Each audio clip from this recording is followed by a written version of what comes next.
എല്ലാ ദിവസവും ചൊല്ലിയാൽ ജീവിതം അടിമുടി മാറുന്നൊരു പ്രാർത്ഥനയാണ്. മക്കളെയൊക്കെ മനസ്സിൽ കണ്ടിട്ട് മക്കളുടെയൊക്കെ പേര് പറഞ്ഞിട്ട് ഈ പ്രാർത്ഥന മാതാപിതാക്കന്മാർ ചൊല്ലണം.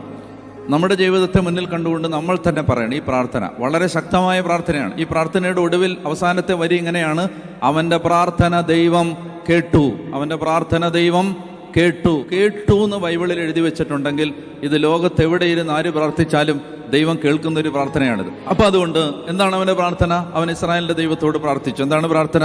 ദൈവമേ, അങ്ങ് എന്നെ അനുഗ്രഹിച്ച് എൻ്റെ അതിരുകൾ വിസ്തൃതമാക്കണമേ. യെശയ്യാ 54 ഇതാ വായിച്ചത്. എന്താണ്? നിന്റെ കൂടാരത്തിന്റെ അതിരുകൾ വിസ്തൃതമാക്കുക. ഇതാണ് അവൻ പ്രാർത്ഥിച്ചത്. ദൈവമേ, എൻ്റെ അതിരുകൾ എന്നെ അനുഗ്രഹിച്ച് എൻ്റെ അതിരുകൾ വിസ്തൃതമാക്കണമേ. പിന്നെ അങ്ങയുടെ കരം എന്നോടുകൂടി ഇരിക്കുകയും സകല വിപത്തുകളിൽ നിന്ന് എന്നെ കാത്തുകൊള്ളുകയും ചെയ്യണമേ.